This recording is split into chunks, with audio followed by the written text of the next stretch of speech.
Abram as Bíblias de vocês ou as liguem no livro de Atos.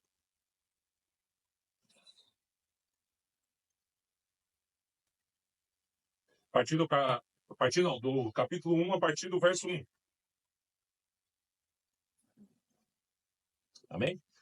O texto diz assim: escrevi o primeiro livro, ó Teófilo, relato das coisas que Jesus começou a fazer e a ensinar, até o dia em que foi elevado às alturas, depois de haver dado mandamento por meio do Espírito Santo aos apóstolos que tinha escolhido. Depois de ter padecido, Jesus se apresentou vivo aos seus apóstolos com muitas provas incontestáveis, aparecendo-lhes durante 40 dias e falando das coisas relacionadas com o reino de Deus. E, comendo com eles, deu-lhes a ordem: não se afaste de Jerusalém, mas esperem a promessa do Pai, a qual vocês ouviram de mim. Porque João, na verdade, batizou com água, mas vocês serão batizados com o Espírito Santo dentro de poucos dias. Então, os que estavam reunidos com Jesus lhe perguntaram: será este o tempo em que o Senhor irá restaurar o reino a Israel? Jesus respondeu: não cabe a vocês conhecer o tempo ou épocas que o Pai fixou pela sua própria autoridade, mas vocês receberão poder ao descer sobre vocês o Espírito Santo e serão minhas testemunhas, tanto em Jerusalém como em toda a Judéia, Samaria e até os confins da terra. Vamos orar. Pai amado, em nome de Jesus, ó Deus, nós nos colocamos diante da Tua palavra, Senhor, e te pedimos que ela toque os nossos corações, que ela revire, Senhor, os cômodos e os espaços mais íntimos, ó Pai, escuros dentro de cada um de nós, e que ela possa produzir o fruto, Senhor, que lhe apraz, ó Deus, que aquilo que o Senhor tem preparado para cada um hoje, Senhor, dentro desse texto, desse contexto, Senhor, chegue, Senhor, e que essa palavra possa alterar as nossas vidas, não para um domingo de manhã, nem mesmo para um domingo inteiro, nem mesmo para uma semana, mas que seja algo vivo, Senhor, que altere as nossas vidas e a nossa forma de olhar e ver o mundo. Em nome de Jesus. Amém. Amém. Glória a Deus. O livro de Atos poderia ser chamado de Lucas 2, ou o livro de Lucas poderia ser chamado de Atos 1, porque os dois são totalmente complementos um do outro. Lucas, aquele que era médico e também historiador, incumbido de uma missão. A gente não sabe quais são os meandros e os detalhes dessa missão, mas sabemos que ele foi, de alguma forma, contratado, e esse Teófilo muito provavelmente é este que o contrata, para escrever e relatar tudo sobre a história de Jesus. Hoje é muito simples a gente pensar em escrever um relato sobre algum assunto, porque a gente pega um papel e uma caneta, os mais modernos, um computador ou um celular, e descrevem algo sobre aquilo que querem dissertar.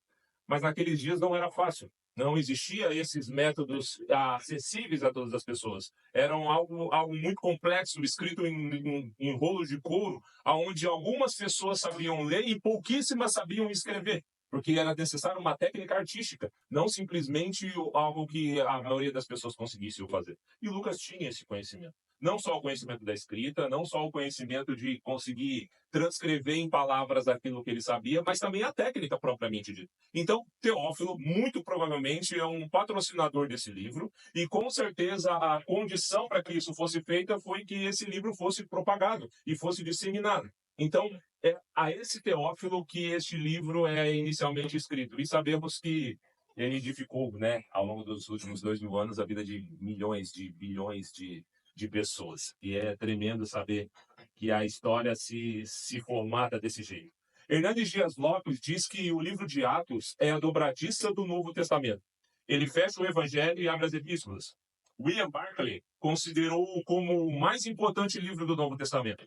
João Calvino o chama de o grande tesouro e Martin Lloyd Jones de o mais rico e lírico dos livros. Essa é a obra que tenta juntar e explicar e contar os fatos, desde o nascimento de Cristo e tudo aquilo que é relatado no Evangelho de Lucas, e todas as obras que implicam tudo aquilo que aconteceu no livro de Lucas após a morte, ressurreição, ascensão e descida do Espírito Santo sobre aqueles discípulos. Amém? Amém. Nessa manhã, eu quero falar com vocês sobre alguns pontos e alguns assuntos, e eu quero falar com vocês, e eu quero, na verdade, não, esse texto quer nos falar sobre discipulado, esse texto quer nos falar sobre ressurreição, e esse texto quer nos falar sobre enchimento do Espírito Santo.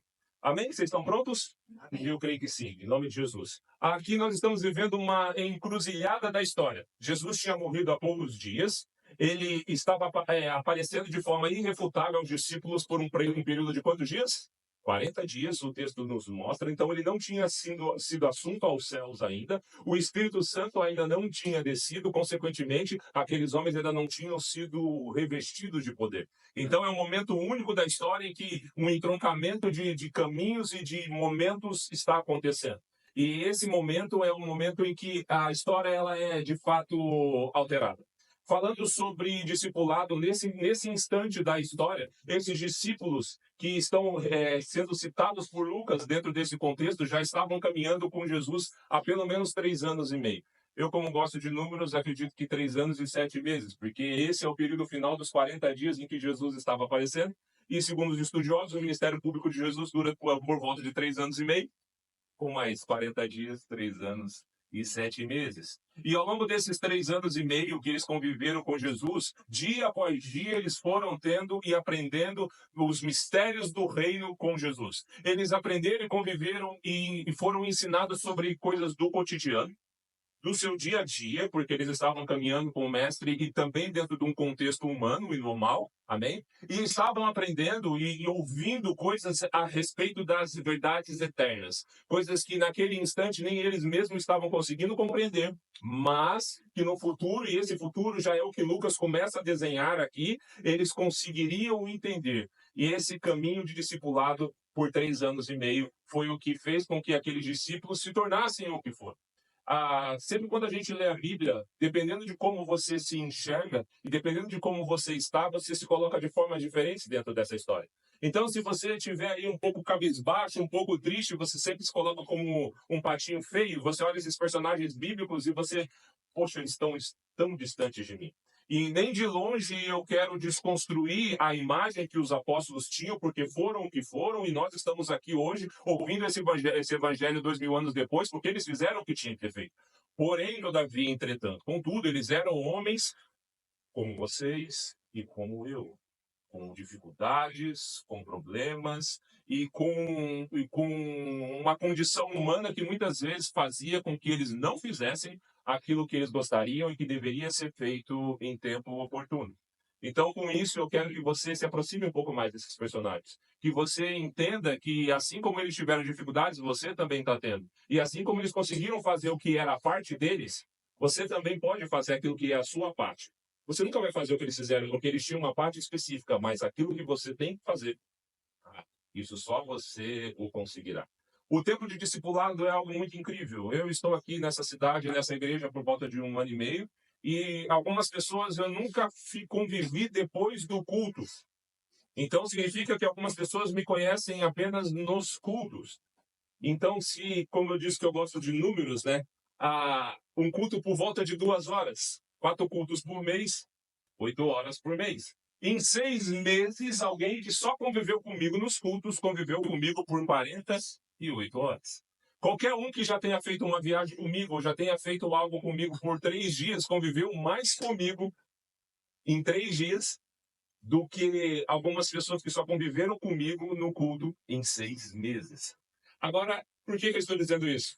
Consegue imaginar que os 3 anos e meio com Jesus, dormindo e acordando ao lado dele, passando tudo o que eles passaram, foi algo incrível e muito grande. Quando a gente pensa nesse tempo de relacionamento e coloca em números, você fala, caramba, se eu convivo com o Felipe 2 horas por semana, em 6 meses eu convivi a mesma coisa que alguém que fez uma viagem com ele até a Bahia de carro conviveu. Assim foi a caminhada com Jesus e assim tem sido a sua caminhada com Jesus. Quando foi o dia em que ele te chamou? Desse dia em que ele te chamou para cá, começou o discipulado público dele para você e de você para com ele essa caminhada. E entenda, ele não começou a gostar de você, ou começou a cuidar de você, ou começou a olhar por você depois que ele te chamou. Ele já te conhece desde a eternidade. Essa é a certeza que nós temos, que desde a eternidade fomos escolhidos, né? Por qual motivo? Não me pergunte. A minha parte é de que não existe mérito. Eu creio que de todos.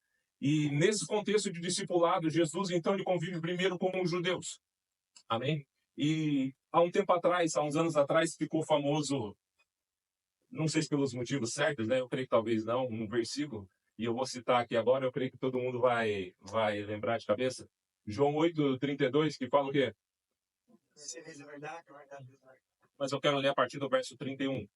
Então Jesus disse aos judeus que haviam crido nele. Então Jesus convive primeiro com os discípulos, e esses discípulos primeiramente são judeus, e Jesus está dizendo para judeus que haviam crido nele. Não eram quaisquer judeus, amém? O texto fala, João 8:31. Então Jesus disse aos judeus que haviam crido nele: se vocês permanecerem na minha palavra, são verdadeiramente meus discípulos. E conhecereis a verdade, e a verdade vos libertará. Porém, esses discípulos judeus que tinham crido em Jesus responderam, verso 33. Eles responderam: somos descendência de Abraão e jamais fomos escravos de ninguém. Como você pode dizer que seremos livres? Qualquer um que já tenha tido qualquer contato com a Bíblia sabe que o que eles estão falando não é nem meia verdade, é uma mentira lavada descarada. Nós conhecemos a história do povo judeu e sabemos que desde o Egito eles ficaram sob o domínio de algum povo. Desde quando Salomão faz tudo que faz de errado, o filho de Davi, e no final do seu reinado o reino é rasgado, as 12 tribos são divididas entre 10 do norte e 2 do sul, e depois esses reinos são levados por povos estranhos, nunca mais o povo de Israel vive sem um período de jugo e sem escravidão. Porém, esses discípulos nunca, ou pelo menos nesse contexto, não se enxergavam que tinham sido escravos de alguém. O que isso quer dizer? Quer dizer que essas pessoas que tinham crido em Jesus não conseguiam se ver com os olhos que a própria história olhava para elas. Eles tinham sido, sim, escravos, e por terem sido escravos, precisaram de libertação. Porém, Jesus agora está propondo algo muito maior do que uma liberdade geográfica, uma liberdade física. Jesus agora está propondo uma liberdade eterna, uma liberdade espiritual. Algo que eles nunca ouviram falar, ou melhor, ouviram através da boca dos profetas, mas ninguém nunca tinha visto. E esses discípulos, a resposta deles é: não sei do que você está falando. Porque nós nunca fomos escravos, como poderemos ser livres? O caminho do discipulado implica muitas coisas, irmãos. É a caminhada com Cristo. E desde o dia em que você foi chamado, essa caminhada está acontecendo e sendo viva na sua vida. Amém? Porém, é necessário que eu e que você entendamos qual o estado que nós nos encontramos. Você precisa fazer essa autoanálise, porque a coisa mais chata do mundo é alguém precisar da sua família, do seu amigo, do seu pastor, um irmão em Cristo, a sua esposa, o seu filho ou seus pais, chegar em você e ter um papo reto e falar assim: olha, querido, então, o que acontece? As coisas não são bem assim. Sabe essa forma que você está vendo o mundo? E você ouvir isso, e tomara que eu e você sejamos humildes o suficiente para que, se isso acontecer, venhamos a mudar. Mas a gente viu que esses discípulos que nessa primeira geração tinham crido em Cristo, tinham essa dificuldade. Então, o discipulado eles nos muda, nos molda, nos transforma, mas é necessário uma parte ativa e imperativa da nossa parte. É necessário a atitude consciente e ativa nossa para que esse discipulado aconteça e para que a obra que tem que acontecer ela se finde nas nossas vidas, ainda que esse fim seja quando o próprio Jesus volta. Amém? Então, nesse primeiro ponto, eu abordei com vocês um pouco sobre o discipulado, e esse discipulado que fez com que os discípulos se tornassem quem se tornaram. Sabendo que eles não eram perfeitos e coisas aconteceram ao longo desse caminho. Eu queria falar com vocês também um pouco sobre ressurreição, porque assim como o discipulado fez com que aqueles homens fossem transformados, a ressurreição do Cristo também o fez. Tem um texto, não precisa abrir, mas está lá em Mateus 26:56, só para deixar registrado, diz assim: tudo isto, porém, aconteceu para se cumprir a escritura dos profetas. Então todos os discípulos o deixaram e fugiram. Quando Jesus é preso, ele é capturado e começa todo o processo do julgamento, da retirada de Jesus daquele ambiente do Getsemane para o julgamento, todos os discípulos fogem. Muitas vezes a gente foca só em Pedro, né? Que vai lá e nega a Cristo, que fica ainda numa certa distância, a ponto de ser visto e reconhecido pelas pessoas que estavam ali como um discípulo de Cristo, e tem essa brilhante oportunidade, né, de negar a Cristo, porque estava perto o suficiente, muito mais perto do que todos os outros discípulos. Mas fato é que todos os discípulos fugiram. A gente não vai voltar a textos aqui atrás, mas sabemos que muitos deles estavam dizendo que iriam com Cristo até para a morte. Isso não se sustentou. Não se sustentou porque aqueles homens começaram a temer pelas suas próprias vidas. Eles começaram a temer de qual seria o seu destino. Eles começaram a temer ou começaram a considerar o que aconteceria com Jesus, que era o mais forte dentre eles, o que poderia acontecer com eles, que eram os mais fracos. E eu fico imaginando aqueles que tinham menos proeminência dentre os 12, pelo menos a Bíblia não relata, né, muitos atos e fatos feitos por todos os discípulos, mas eu fico imaginando aqueles que falam menos, né, que estavam ali quietinhos, pensando, poxa, se o Pedro, que é o Pedro, que é, né, tá ali com medo, né, se João, que é aquele que, né, tá com medo, que vai sobrar para mim? O fato é que aqueles homens, todos em peso, eles negam a Jesus. Seria muito diferente conosco, se estivéssemos lá? Quão diferente seria? Quem seria o Pedro, né? Que teria coragem o suficiente para seguir de perto e, quando fosse indagado, negaria? Quem seria o primeiro a correr dos outros 11, né? Porque Pedro correu, mas não correu tão longe para fugir das consequências de servir a Cristo. Eu acredito que não seríamos muito diferentes daqueles 12 apóstolos que, apesar do discipulado, apesar de por 3 anos e meio dormirem e acordarem ao lado do mestre, apesar de eles terem visto coisas que nós só vamos conhecer na eternidade, porque não achem que a Bíblia é um livro exaustivo, irmãos. Não achem que o Evangelho ele narrou todos os fatos. João ele relata que se tudo que Jesus fez fosse escrito em livros, eu temo que nem todo mundo caberia os livros de tudo sobre as histórias daquilo que Jesus fez. Então a Bíblia nem de perto é algo exaustivo. Então coisas que eles viram, nós só vamos saber, talvez também não tem como eu ter certeza disso, nem passar essa certeza para vocês, só na eternidade com o próprio Cristo. Mas, irmãos, fato é que houve o domingo de manhã. E nesse domingo de manhã, quando foram procurar aquele que estava ali sepultado, o túmulo estava aberto, a lápide vazia e o tecido que envolvia o corpo depositado de lá. Aquele que foi procurado já não estava mais ali, e um anjo afirma isso, dizendo: vocês procuram entre os mortos aquele que está. Aleluia. E porque o Cristo está vivo, algo começa a acontecer, e acontece, não só começa, como acontece de forma poderosa na vida daqueles discípulos. Daqui a alguns instantes eu vou estar abordando sobre Atos 2, a descida do Espírito Santo. Mas houve uma poderosa transformação na vida desses discípulos ainda antes da descida do Espírito Santo. Porque a descida do Espírito Santo são as ferramentas e as armas necessárias para que eles estejam indo, mas eles já foram transformados. Tem um texto que vocês não precisam abrir, mas vou deixar registrado aqui no vídeo, Lucas 24, a partir do verso 50, diz assim: então Jesus os levou para fora até Betânia, e erguendo as mãos os abençoou. E aconteceu que, enquanto os abençoava, ia retirando-se deles, sendo elevado para os céus. Então eles, adorando, voltaram para Jerusalém, cheios de alegria, e estavam sempre no templo louvando a Deus. Então, nesse período de 40 dias, após a morte e ressurreição de Cristo, o Cristo aparece e se relaciona intimamente com esses apóstolos, a tal ponto de sentar em mesas e comer com eles. E essa ressurreição altera de forma definitiva a vida daqueles discípulos. Porque antes de Jesus morrer, qual era o medo dos próprios discípulos? A sua própria morte. Quando Jesus morre, o que passa na cabeça deles? Tudo acabou. Mas quando Jesus ressuscita, quando Jesus ressurreto volta a interagir com eles, o que passa na cabeça deles?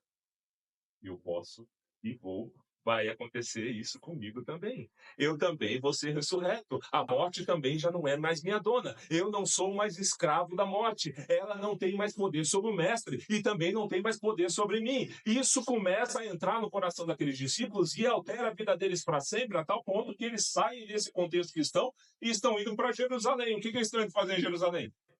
Esperar a descida do Espírito Santo, irmãos. Esperar a descida do Espírito Santo. E aonde que eu encaixo isso na minha vida? Jesus, ele morreu para que pagasse a pena do pecado, que é a morte. Qual é o salário do pecado? A morte. Então, qual era o nosso salário? A morte. Estávamos destinados a ela. Quando alguém está pagando uma pena, né? Essa semana eu tive aula com o professor Tim, e ele deu um exemplo tremendo. Beijo, Tim. Vou estar refazendo o exemplo dele.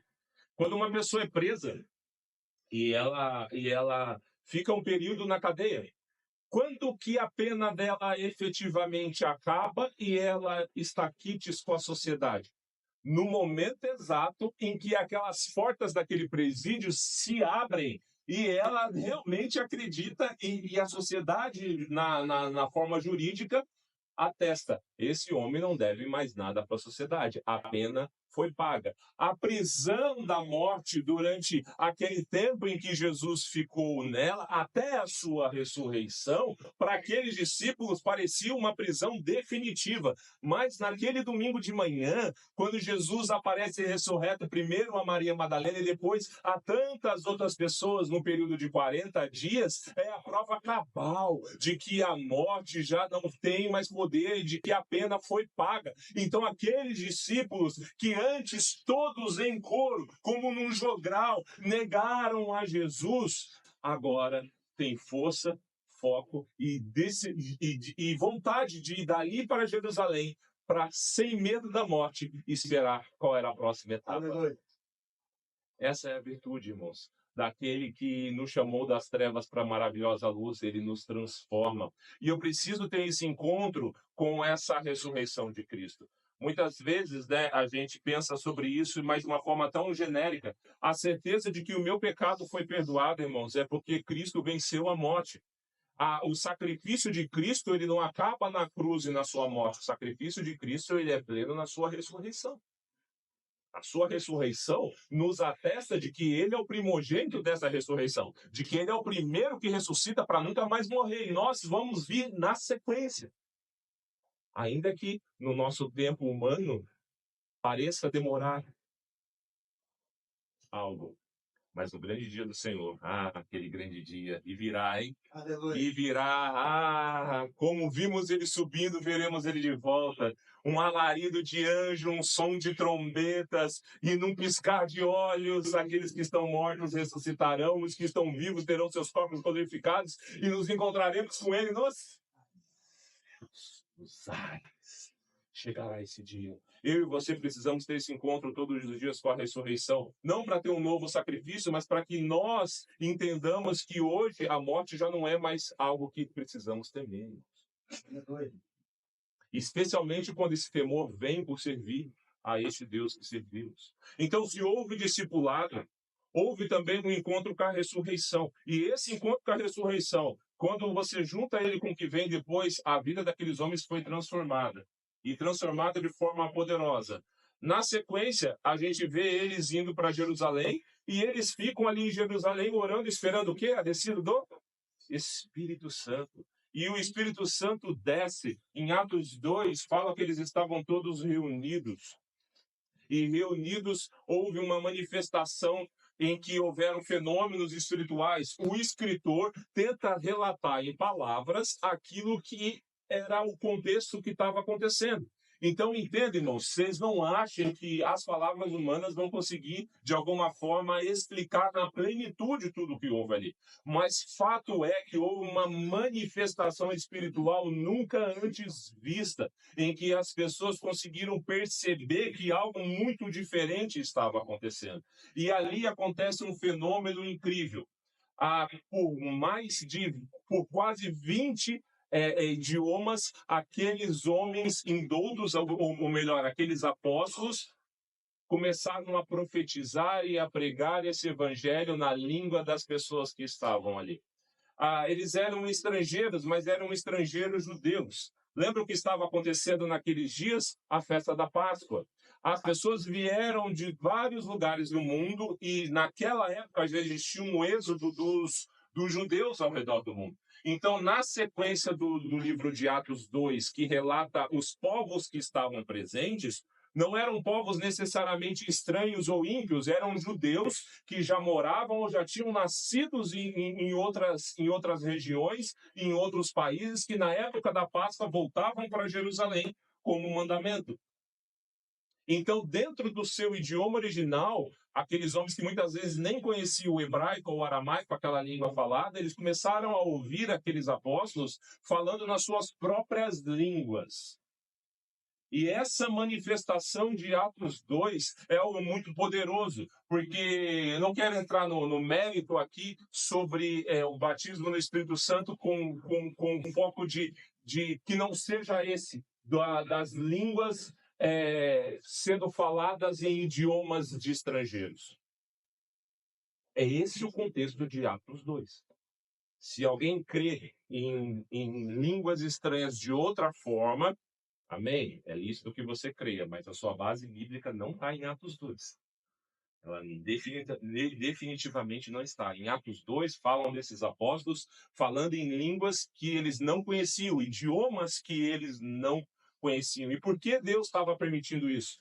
Para que aquela geração pudesse também já ser alcançada, porque quando esse mover acaba, o apóstolo Pedro se levanta e ele começa a ensinar e falar sobre Cristo de forma mais clara, e naquele momento 3.000 pessoas creem.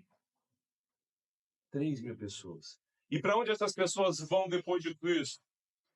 Para suas terras. Elas voltam para todos os lugares do mundo. E ali já era o evangelismo acontecendo e a semente do evangelho sendo levada. Muitas vezes a gente passa por esse texto e a gente, de alguma forma, ignora que Deus está usando aquele contexto para que o mundo pudesse ser alcançado. Então, se os apóstolos tiveram um momento de discipulado para se tornarem quem foram, se eles tiveram um encontro com o ressurreto, com a ressurreição andando e comendo na frente deles, se eles foram revestidos do Espírito Santo como de fato foram, aí sim eles se transformam em quem eles se transformaram. Amém? Amém. Amém. Mais ou menos. Às vezes vocês assistem uns filmes que quando chega numa determinada parte, você fala, acabou, você fala, pô, o que será que aconteceu depois, né?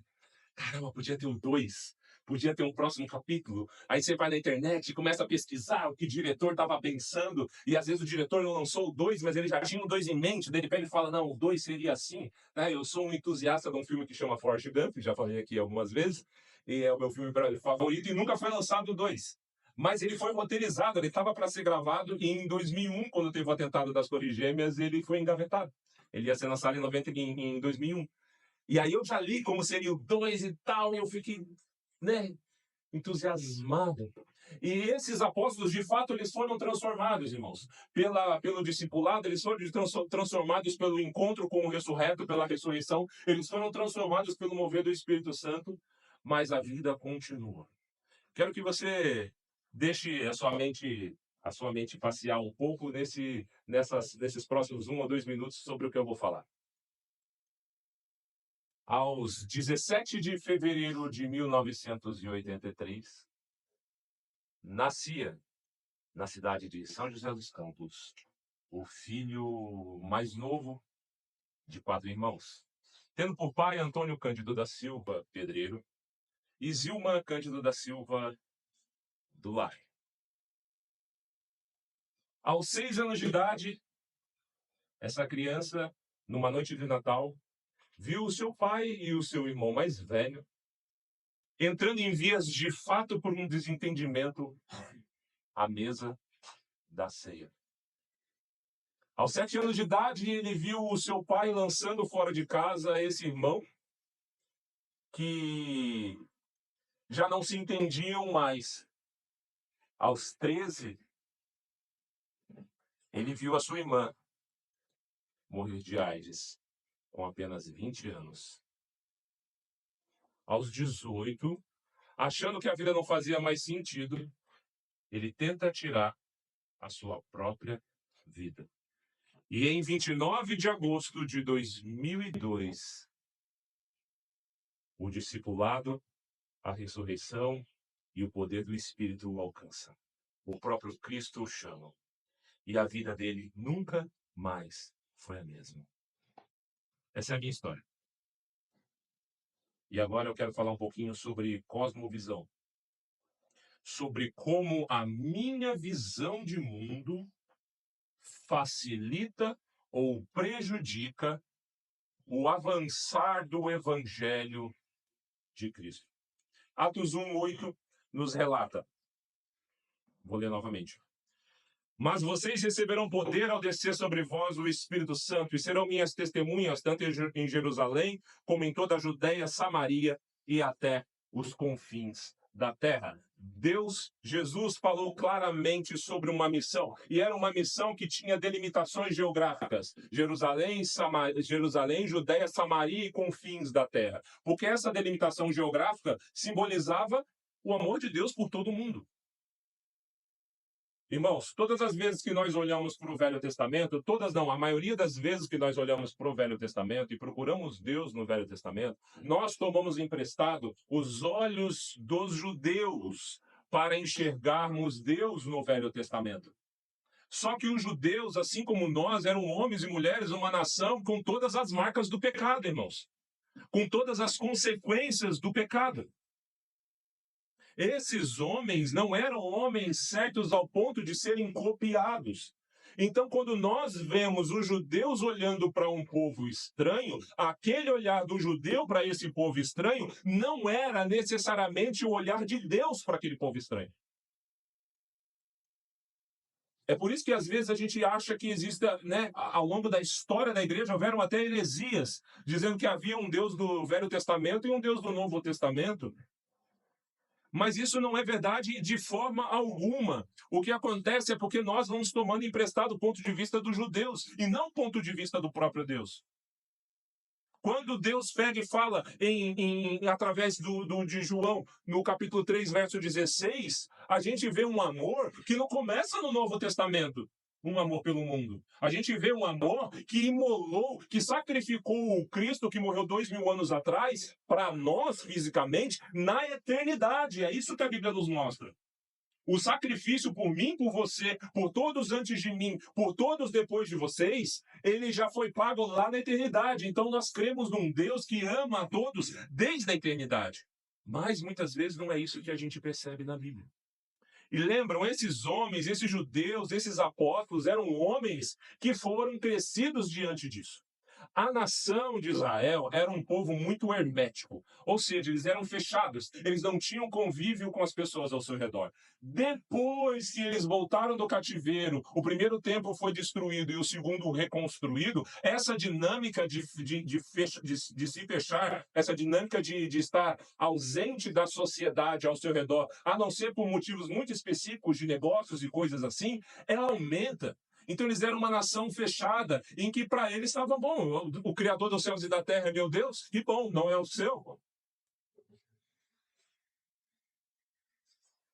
Não era uma preocupação deles. A cosmovisão, irmãos, é a forma com que todos nós olhamos para o mundo. É um termo emprestado do alemão, que a qual a palavra é de tão difícil pronúncia que eu nem vou me arriscar. Mas fato é que ainda é um discernimento científico recente, século XVIII, começou a se falar sobre cosmovisão, mas é algo que existe desde que o mundo é mundo. Quando eu narrei a minha história, do dia que eu nasci até o dia que eu conheci a Cristo, eu estava tentando mostrar para vocês que aquilo que eu vivo faz com que eu veja o mundo de uma determinada forma. E aquilo que você vive faz com que você enxergue o mundo também de uma determinada forma. Então, qual era o mandamento de Deus, de Jesus, para aqueles homens? Vão e pregam o Evangelho. Atos 2, a descida do Espírito Santo. Samaria. Atos 2, Judéia. Samaria.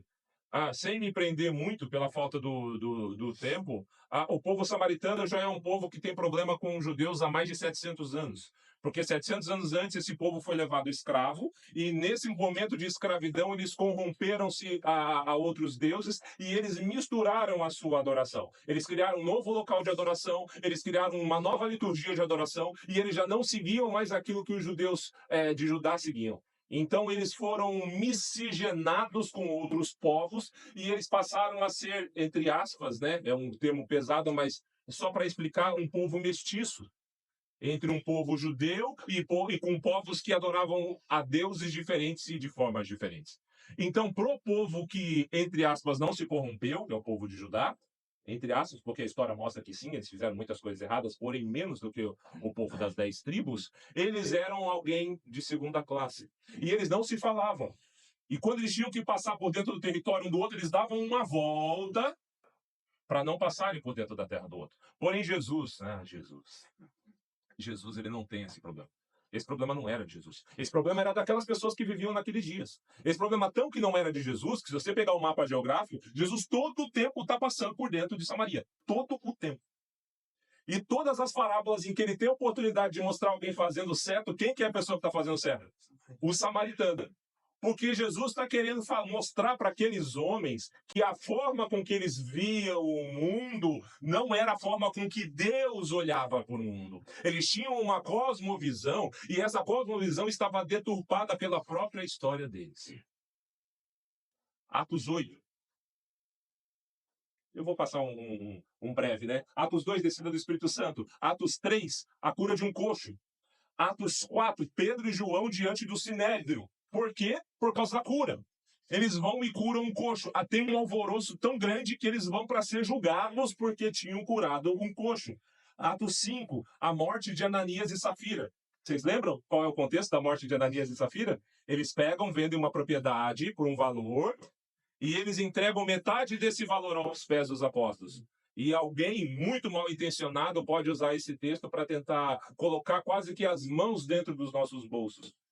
E se alguém nunca ouviu isso que eu vou falar, acredite, é por causa disso. Aquele momento acontece algo tão sério com Ananias e Safira, porque o dinheiro para Deus são as mãos de Deus na terra. Aqueles apóstolos estavam estabelecendo a igreja. Quando o texto fala que tudo era vendido e lançado aos pés dos apóstolos, o texto está dizendo que aqueles apóstolos prestavam conta daquilo que estava vindo sobre eles. E se alguém vende por tanto e entrega tanto, o que iam falar dos apóstolos? Eles pegaram a metade.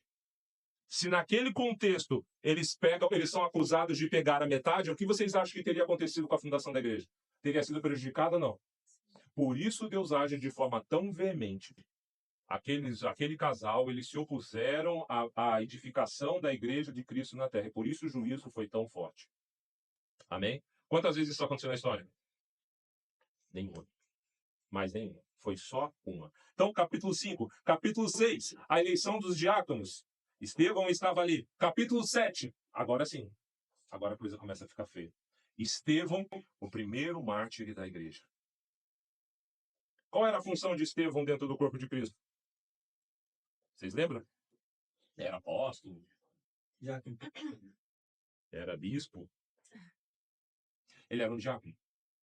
E ele, cheio do Espírito Santo, se alguém tem dificuldade de entender a história bíblica, leia Atos 7.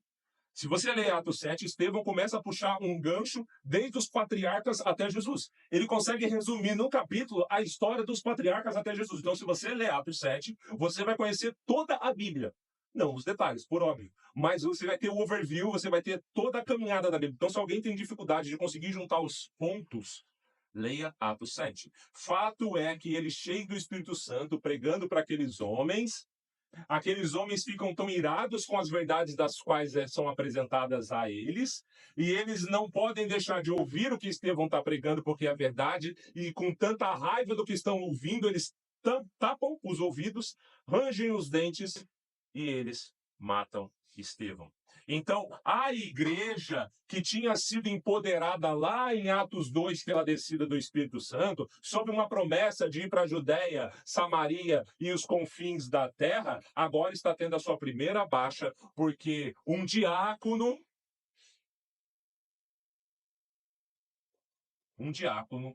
resolveu fazer aquilo que um apóstolo não fez. Não fez. Atos 8, verso 2 diz assim: naqueles dias teve início uma grande perseguição contra a igreja em Jerusalém. Todos, presta atenção, todos, exceto os apóstolos, foram dispersos pelas regiões da Judéia e da Samaria. Alguns homens piedosos sepultaram a Estevão e fizeram grandes lamentações por ele. Todos, exceto os apóstolos. Porque os apóstolos não conseguiam olhar para os samaritanos como alguém que merecesse o Cristo que eles tinham. Lembra o texto que eu li, em que Jesus fala para os judeus que tinham crido nele, e os judeus falam assim: não, mas nós nunca fomos escravos, eu não sei do que o Senhor está falando. Os apóstolos eram homens passíveis de erro, e não tem como dizer que essa atitude deles foi correta, porque não o foi. Eles não foram para onde Deus mandou que eles fossem, e porque eles não foram, não existe Deus, ele nunca deixa de cumprir aquilo que ele quer cumprir. Se ele não pôde usar os apóstolos, ele usou Estevão. Aquilo que Deus tem para fazer, ele vai fazer, comigo ou semigo. Ele vai fazer. Então, nenhum dos apóstolos, mesmo depois da morte de Estevão e da grande perseguição, eles saem de lá. Em Samaria, também acontece Filipe, outro diácono, que está lá e ele prega, e ele batiza, e tem até uma manifestação espiritual nunca vista na Bíblia, uma espécie de um arrebatamento ou algo do tipo, que nós não temos uma explicação. Em que ele está num ponto e é arrebatado pelo Espírito e não é visto mais depois que ele prega para o eunuco. Esse eunuco que representava uma rainha, que representava um continente, que muitos estudiosos dizem que o evangelho chegou a esse continente por causa desse eunuco, dessa rainha. Vocês entendem como a minha vida e a sua vida está tudo entremeada numa rede de pregação e propagação do evangelho? Vocês entendem como não é cabível eu, dentro da minha cosmovisão, dentro da minha forma de ver o mundo, por causa das minhas dores, das minhas dificuldades, dos meus problemas, deixar de fazer aquilo que precisa ser feito? Irmãos, eu sou de São Paulo. E vocês, por certo, do Sul. Ao menos a maioria. E o povo do Sul é um povo bravo, um povo valente. Mas com todo o respeito, irmãos, e carinho, teimosos.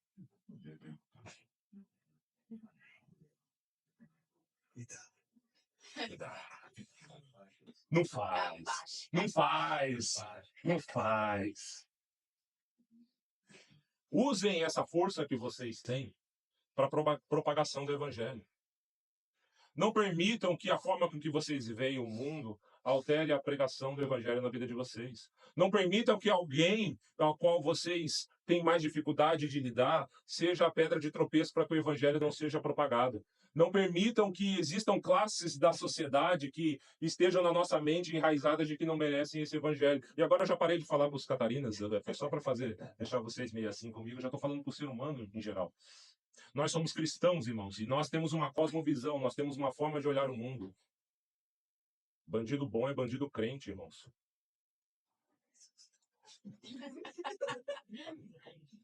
Bandido bom é bandido crente.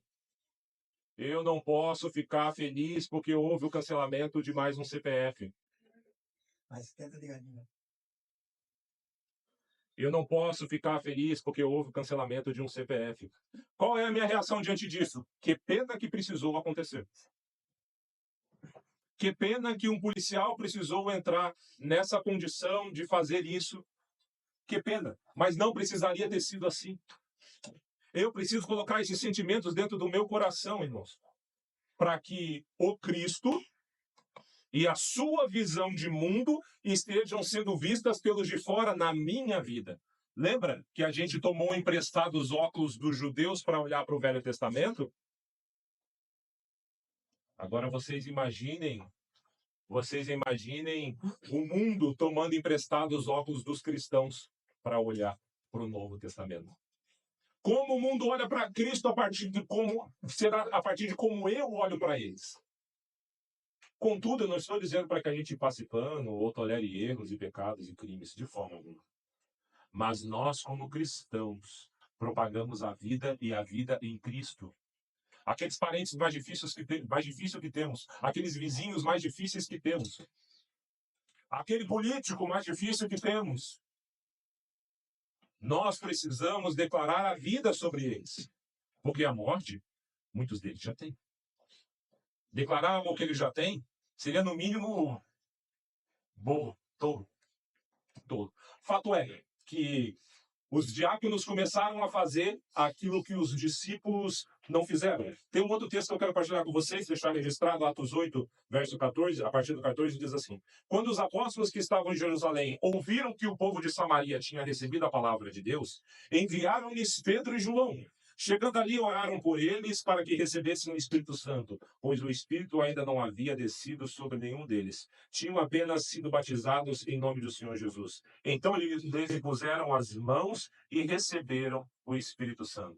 Então, só depois que há todo aquele mover espiritual e que os diáconos começam a fazer as coisas que os apóstolos deveriam ter feito, e a manifestação de Deus vem sobre aquele povo, e há conversões e há salvações, os apóstolos lá de Jerusalém são informados que tem crente lá em Samaria. E agora Pedro, né, o mais experiente de todos, e João, o mais novinho, tem que ir lá agora para fazer e continuar fazendo aquilo que eles deveriam ter começado.